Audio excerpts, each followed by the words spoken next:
This is writer Pooja Dubey and welcome to my Learning Bytes series. In today's session, what I'm going to talk about is how to get ideas about stories from the conversations of people around you. There was this restaurant that I was sitting in and I was trying to write some assignment. It was a non-fiction assignment, but then suddenly I overheard a conversation between two people. There was a couple talking about their issues of marriage and all, and that got me into thinking, and instead of writing my assignment, I started to write a story. So I got an idea, a story idea from their conversation. So now I'm not going to tell you the story here, but I'm going to tell you the conversation that they were going through. So the guy was saying, "How can I do this? I can't do this."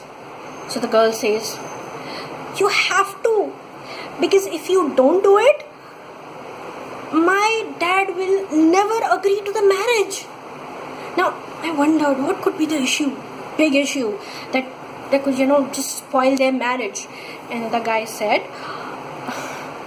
"Listen, you always knew that I am a non-vegetarian. How can I suddenly turn into a vegetarian? I can only say that I am not going to eat non-vegetarian food. I cannot turn into a vegetarian all of a sudden. And that too, you're expecting it from the entire family." So the girl says, "Listen, you know my dad. I don't have a mom. He has been, so kind, so nice with me, and he has given me this life. I cannot deny to his demands. He wants you to be a vegetarian. And what if after marriage you start cooking non-vegetarian food at home? How will I adjust?" The guy asks, "Is it about your adjustment or your dad's adjustment? Come on, you know my dad. He's so worried about me. I'm a vegetarian. I need a vegetarian family. You have to prove that you have become a vegetarian family."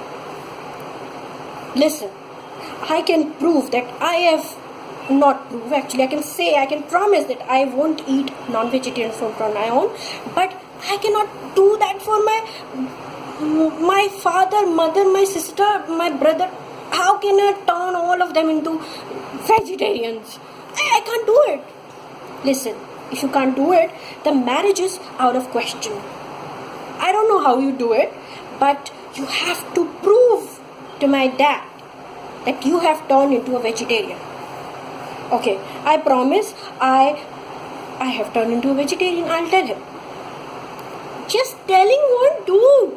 You have to prove it. How can I prove something I don't do? I can prove something I do by doing it. How can I prove something I don't do? So I just thought, was it such a big issue of eating a veg or non-veg food that it could decide the marriage? It was really funny and I literally felt like laughing, but I controlled myself. So what is now these conversations, whenever you're sitting as a writer, you should always keep your ear open to ideas. Anybody and everybody could be talking anything bullshit or interesting, or anything can turn into a big story. This conversation itself was a big story because this was an extreme case of vegetarian non-vegetarian conflict. But you can have even from simple ideas or how people are communicating with each other, you can come up with new ideas. For example, if you see a girl talking over phone and she is talking something like, "Listen, if I don't go to office tomorrow, my boss is going to fire me. I have to go." Now you can turn around the story and do something like create a conflict where if she goes to office, if she doesn't go to office, she is going to get fired. But if she doesn't go to her boyfriend's say some event or something which is major, which is happening, so she is going to lose her boyfriend. So here she is going to lose her boyfriend, and on the other side she is going to lose her job. So she has to make a choice. So every time you're listening to a conversation, try to identify a conflict. If you cannot identify a conflict, add a conflict into the conversation. What if?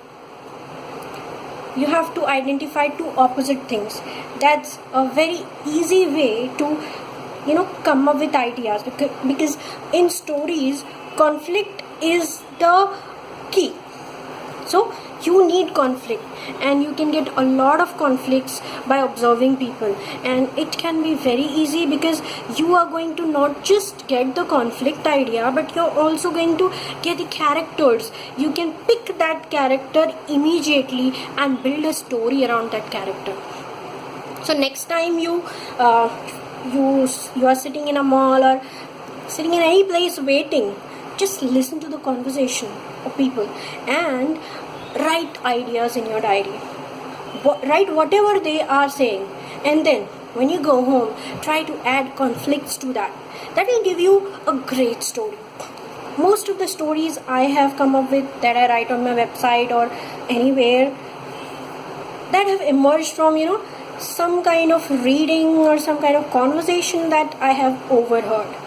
This was one of them, and this can be really useful to you. I can give you some more ideas. For example, I heard a boy just walking down the street very lamely, very dull, and suddenly he gets a call and he gets very happy. So I could imagine the appearance on his face. His face had lightened up. This gave me a story that there's a guy whose girlfriend has gone missing, and he has been waiting to find her for so long time, and it's been an year that he has not seen her, and suddenly he gets a call from her number, and he's so excited. Wow, my girlfriend is back, my love is back. So it could have been just a job offer that he got through this call. That's why he was so happy. But you can turn it into any kind of a story. With limitations on conversations, you can have any conversation going to any direction, and can get a story idea. Hope this was helpful. Thank you.